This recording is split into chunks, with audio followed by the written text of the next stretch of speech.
Before we begin, I'm trying to reach 10,000 subscribers before the end of the year to make all these special videos, so if you like the content here, please consider subscribing to help fulfill Project 10K. Thank you. Now on to the video. Sven has been one of my most wanted Cars diecasts for years. Back in the fall of 2017, right after I'd started my channel, I had a good YouTube friend that would do live streams every few days. His name was Disney Cars Collector, collector spelled with an E-R.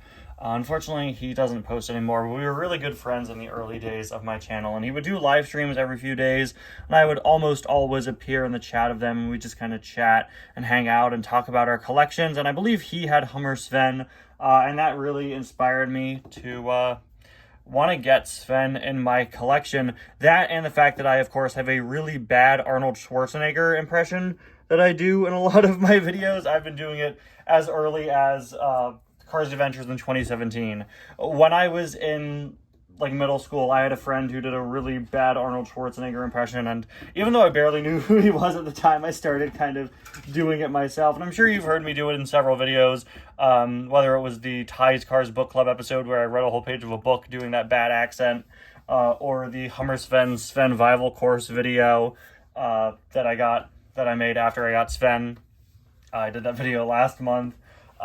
Even back in, I think it was season 4 of Cars Adventures. Like I said, I've been doing videos as early as late 2017. I remember there's a really early Cars Adventures episode from season 4 where a character who's some sort of action hero character, who I think was played by race official Tom in that episode, had the bad Arnold Schwarzenegger impression. And now I have the Arnold Schwarzenegger car. I knew I had to get in my collection someday to have the car that matches the really bad voice I do. I wanted to get him back in 2017. I saw a listing for him for about $10. I didn't jump on it, and he got very, very expensive over the years. He has almost always been the first car on my Christmas list and birthday lists. And I talked to my mom about it once, because I'll always give her those lists. And I was like, yeah, I always put him on the list, but you've never gotten him. This car is so iconic and well-known, I guess. I put it on the list so often, it became so well-known to my family that my mom actually thought she'd already bought it for me. And by the time she realized she hadn't, he'd simply gotten too expensive for her to justify buying it as a gift. Why spend a lot on a car when you could spend a little less on several cars, right? So I thought I would never get Sven, but then the Piston 11 came in clutch and sent me Sven alongside a bunch of other insanely rare cars like Jerry Recycled Batteries, Bessie, and several others a few months ago, and I've been slowly but surely making my way reviewing them. Finally, bringing Sven into my collection. Hello everybody, and welcome back to yet another review. Today we're going to be taking a look at Sven, a diecast 7 years in the making when it comes to the channel here. I'm so happy to finally have this item. I'm very excited to take a look at it. I'm also very excited to be back to doing daily reviews. I still have so many cars from those 3 massive hauls I got over the summer, the Robin haul, the Piston 11 haul, and the haul with the Ivan lot, the Ivan haul as I've been calling it. I'm so excited to get back to daily reviews. Going to be trying to do them as consistently as I can. So if you guys want a say in what item I review next, I always put up a post on my community page basically every day when I'm doing these reviews for what one of the next items I review will be. So make sure to stay tuned for that. The next poll should be up tomorrow morning for who I should be reviewing after Off-Road Mater there. Anyway, let's get started with the review of Sven here. This guy was released in, I believe, both 2009 and 2010. He, of course, appears very briefly in the first Cars movie. He's a parody of Arnold Schwarzenegger, who at the time the first Cars movie released had moved past acting and gone into politics, becoming the governor of California. So his role in the first Cars movie is a parody of that. He wasn't actually voiced by Arnold Schwarzenegger. He isn't named after him. Again, his name is Sven.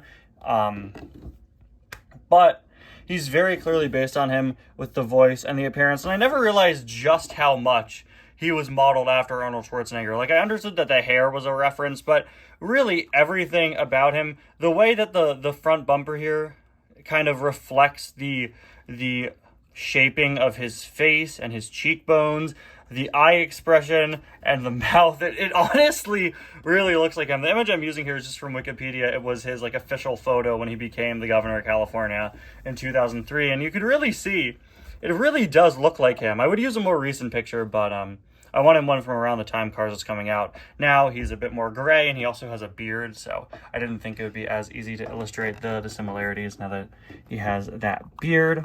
But yeah, you gotta love Arnold Schwarzenegger, of course. Great actor with a great voice that we all like to do bad impressions of, myself included there. But yeah, really, really great design here.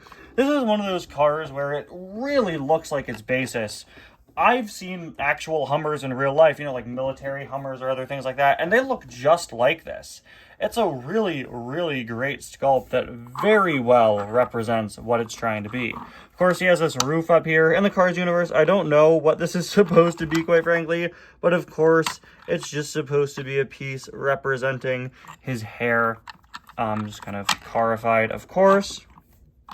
I wish I could talk about the front here forever because I think it's so funny how well designed it is, how much it looks like him, but we do have to move on to the rest of the car, although I do want to mention the fact that he only has, he has an uneven number of lights. You can see 1, 2, then 1 on this side and 2 on this side. That's not an error with mine. You can see he was deliberately sculpted that way, which is pretty interesting. Now on camera, he's certainly showing up as a bit more of a saturated yellow than he really is. The actual item itself is a bit more of a dull yellow, which I think I definitely prefer the slightly duller color. It just matches the movie a bit more. But you can see all the really, really great details here. These big off-road wheels. The wheels are connected, in case you're wondering. A lot of characters with bigger wheels don't have free rolling wheels, as you can see there. That goes for both pairs. Really well sculpted. His mirrors there, of course, probably representing ears. They're actually pretty sturdy pieces. A lot of cars' mirrors break off pretty easily. These probably would break off if you applied enough force, but they are pretty sturdy in there. I love how he has 4 doors. Not all that common to see a car's diecast with all 4 doors molded in there. But yeah, it's a really impressive sculpt, like I said before. On the back, unfortunately, no license plate, but you can see a plethora of different compartments and latches and hinges. And like I said, really, really well sculpted. I think if you were released today, we'd probably see these painted in.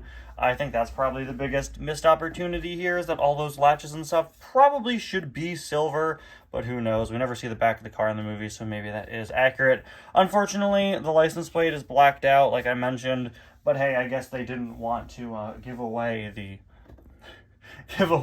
license plate number of an important politician, huh?